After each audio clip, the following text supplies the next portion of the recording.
कानपुर में सीसामऊ सीट पर विधानसभा उपचुनाव होना है। अगला बड़ा अपडेट, जहां मुख्यमंत्री योगी आदित्यनाथ आज मैनपुरी पहुंचेंगे। करल विधानसभा क्षेत्र के गिरोल में जनसभा करते हुए नजर आएंगे। बीजेपी प्रत्याशी के पक्ष में चुनावी प्रचार करेंगे मुख्यमंत्री योगी आदित्यनाथ। सीएम के आगमन पर रोड डाइवर्ट किया गया है। बता दें कि यहाँ प्रशासन ने सुरक्षा व्यवस्था के पूरे इंतजाम किए हैं। मैनपुरी में पूरी तरह से आज मुख्यमंत्री योगी आदित्यनाथ गरजते हुए नजर आएंगे, क्योंकि मैनपुरी को सपा का गढ़ कहा जाता है। डिंपल यादव भी लगातार सरकार पर हमला बोलती हुई नजर आई थी, बीजेपी पर हमला बोलती हुई नजर आई थी, और इसी के साथ ही अब मैनपुरी पर पूरा फोकस बीजेपी का बना हुआ है, क्योंकि मैनपुरी को सपा का गढ़ कहा जाता है और मैनपुरी में सेंध लगाना बेहद ही मुश्किल है।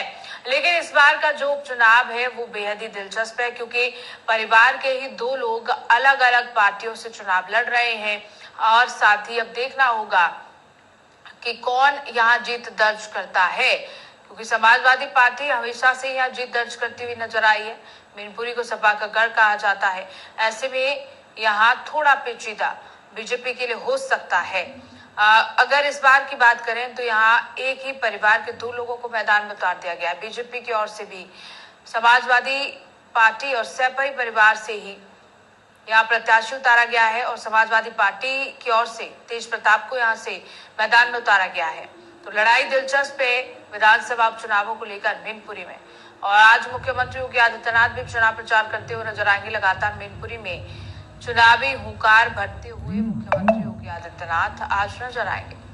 बता दें कि 8, 9 और 11 नवंबर को लगातार मुख्यमंत्री योगी आदित्यनाथ चुनाव प्रचार करते हुए 9 विधानसभा सीटों को साधेंगे।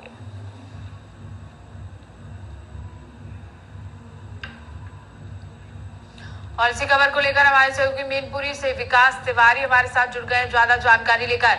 विकास, मुख्यमंत्री योगी आदित्यनाथ आज हुंकार भरेंगे मैनपुरी में, क्या कुछ कार्यक्रम उनका रहेगा, कितने बजे आप पहुंचेंगे, सुरक्षा व्यवस्था को लेकर क्या कुछ इंतजाम है? पूनम जी, मैं बता दूं, आज मैनपुरी जनपद की करैल जो विधानसभा है, तो वहाँ विधानसभा क्षेत्र में गिरोड़ में आज लगभग उत्तर प्रदेश के मुख्यमंत्री योगी आदित्यनाथ 1:48 पर वहां पर पहुंचेंगे, जहां पर एक विशाल जनसभा को संबोधित करेंगे। हालांकि प्रशासन ने कल से ही लगातार वहां पर तैयारियां कर रखी हैं, और एक लेटर भी जारी किया है जिस पर रोड डायवर्जन किया गया है। जो भी सुबह से आने वाले वाहन है उनको सिरसागंज होकर गुजारा जाएगा, और तब वो मैनपुरी आ सकेंगे। सुरक्षा व्यवस्था के पूरे इंतजाम किए हुए, वहाँ पे काफी फोर्स लगा हुआ है, और बिना चेकिंग के अंदर लगभग 200 मीटर पहले ही वाहनों को रोक दिया जाता है, और लोग पैदल जा सकते हैं उनकी जनसभा तक, और सभी को चेक करके ही पंडाल तक पहुंचने दिया जाएगा, और किसी भी तरीके की चूक ना हो पाए, इसलिए पूरी रात से ही वहाँ पर मौजूद है। सारे जनपद के आला अधिकारी वहाँ पर मौजूद हैं, और वहाँ पर योगी आदित्यनाथ आके और वहाँ पर अपना प्रत्याशी जो भाजपा के हैं अंजेश यादव, उनके फेवर में प्रचार करेंगे।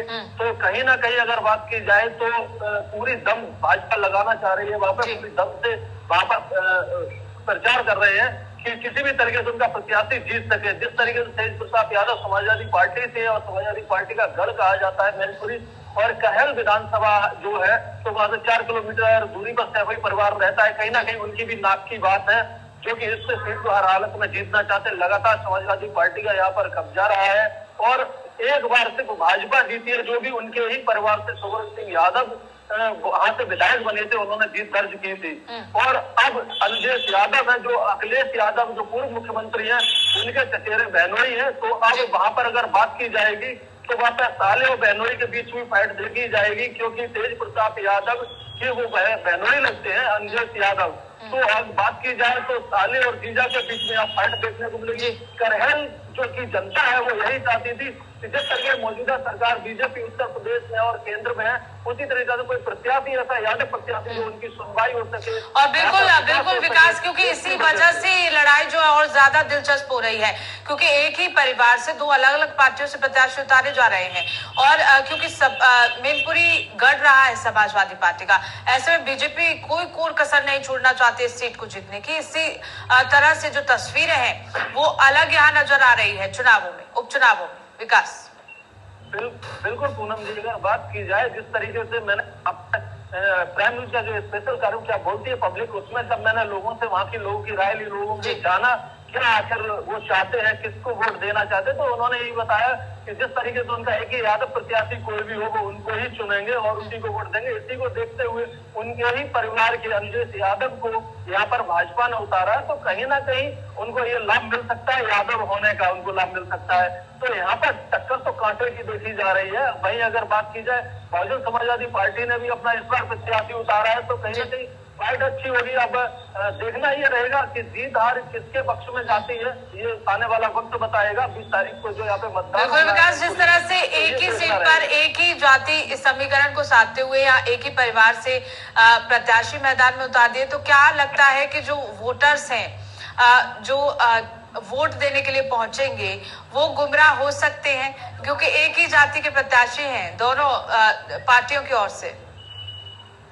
बिल्कुल पूनम जी, आपने सही कहा। जिस तरीके से बाकी जो जनता है उनको यही रहता है कि अगर भाजपा सरकार है, अगर उनके प्रत्याशी को चुनते थे तो वहां पर जो समाजवादी पार्टी है जो हमेशा वहां उनके साय में ही रहते हैं, तो कहीं ना कहीं उनको नुकसान भी उठाना पड़ सकता है। मगर अब जब भाजपा में यादव प्रत्याशी है तो उनको एक नया विकल्प मिल गया है कि यहाँ पर सत्ता का भी लाभ मिलेगा, दूसरा यादव जो प्रत्याशी तो उनकी सुनवाई भी होगी, क्योंकि 4.5 लाख के लगभग करेल विधानसभा में जो यादव वोटर है, बात की जाए लगभग 3 लाख ब्राह्मण है, 3,60,000 के है। इस तरीके से जो और वोट है, जो मेन मुख्य भूमिका हार जीत की आता है वो यादव जो जाति का वोट है, वो मेन मुख्य भूमिका हार जीत की निभाता है। जी बिल्कुल, देखने वाली बात होगी। विकास, बेहद दिलचस्प है चुनाव मैनपुरी का। बहुत बहुत धन्यवाद आपका हमारे साथ जुड़ने के लिए, तमाम जानकारी साझा करने के लिए।